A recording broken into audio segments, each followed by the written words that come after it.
What's up, sons? It's Blind Rod with V1Tech once again, and I am joined by Hassan with V1Tech. If you guys haven't checked him out, you can check him out. The plug's V1Tech.com. Yep. Look at that. He's even got a professional domain. There you go. Repping. So he has a new process for some of the acrylic backplates, I guess, for printing on them? Yeah, so we're actually working on releasing new high-res graphics on our products. I think this is going to really change the game in terms of customization because it's going to allow us to bring custom designs back to our website. We actually discontinued them almost a year ago now, which was a good move strategically. It allowed us to scale up and provide to a larger demographic.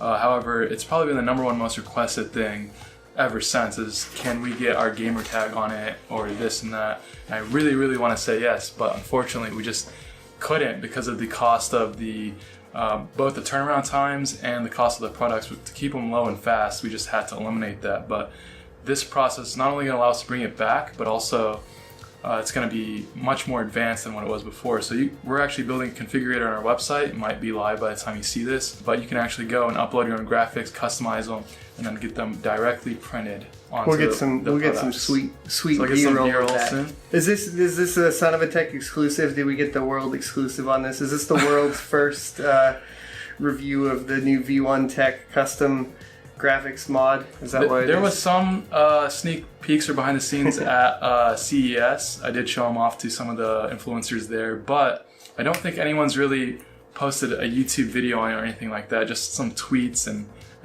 Facebook posts and whatnot. Cool. So I get the video. The early access. Yeah. I saw this Destiny one. You're gonna let me take this home with me, right? This one's the one I want. So how does it work? What do you have? What's the print? Because you print the acrylic, right? So we have the white acrylic here, and then you put an overlay on it. How is that done? So it's actually done with it's kind of like sublimation dye. If you ever look at like t-shirt printing, they would take the white fabric, they would print out the graphic on, say, another piece of vinyl or whatnot, and then heat press it on, and it would sublimate the dyes from that material onto the t-shirt. Well, it's a little bit different for doing it straight onto acrylic, but we definitely wanted to avoid the pain in the ass that is vinyl. And this is actually a heat flexible ink, so we actually do heat bend these PSU covers, and it does not crack or artifact in the corners. But essentially we can do this on a very fast paced level with lots of quality in a very high res fashion. And the printer actually, what it does is we lay the ink and then UV cure it as it's passing. That way it's immediately dry to the touch, and we can get these out for you very quickly. So when people go onto the website, for example, and they decide that they want to, upload their graphics, what's the file format going to be? That sort of thing. You can do anything? A JPEG, a PNG, anything. So that's the beauty of this thing. Obviously, the higher resolution, the better. If you give us a 4K graphic, we can have a lot more play with that. If you upload a small icon and then try to stretch it in a configurator, it might look good on your screen, especially if you're doing this on your phone. But when we get the graphic, we print it on there.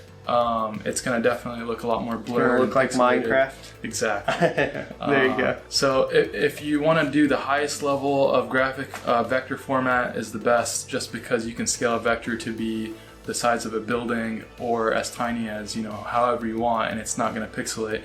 And that's usually good for our laser cut. That's how we do everything, is laser cut vector format graphics. If you're going to do a full high-res graphic for most of the design, I would find something high-res.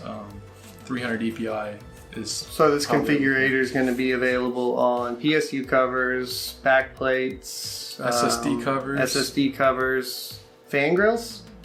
Yeah, maybe you got one. I have this guy.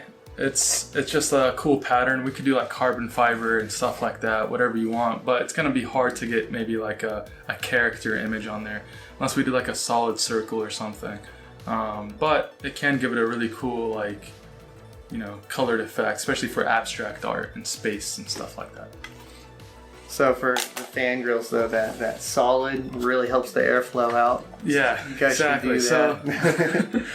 So we'll have the GP support brackets as well with those graphic prints. So you can match them all up and all that sort of stuff. Yes, something we actually did announced or we showed off a demo of last CES, not this previous one, the year before, was case mod kits where you can actually take customizable acrylic pieces and snap them on magnetically or adhesive back to your cases to fully customize the outside of your PC without having to ship in your computer case, pay for expensive automotive painting, or going through the hassle of vinyl graphics. You could just buy these mod kits and just slap them on and have this truly unique system.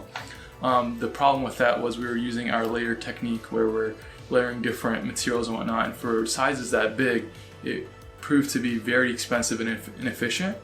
So this is going to allow us to bring those back hopefully, and also open up to be much more customizable than ever before. So V1Tech, Hassan here, and of course making PC modding easier, or for everyone. What's the tagline? Express yourself. Express yourself? Yeah, so we help you make it truly uniquely your own. Our vision is to allow any PC builder to, as a modder, I like to express myself through my computer, make it really crazy, bring it to LAN events and whatnot. And I usually have a ton of people come and check out my PC, but there's really only a few, if any, other cool looking computers in the PC room. My vision is that I would walk into a LAN party like QuakeCon or DreamHack and see a ton of people with really unique PCs that are tailored to themselves. And kind of like a car show, this is where people would come to show off their computers and talk about PC modding and PC gaming and that kind of thing. Awesome. So we're going to get into a, I guess, studio tour. What is it? Warehouse tour. And so hit the subscribe button for that. That'll be coming soon. And I'll see you next Tuesday.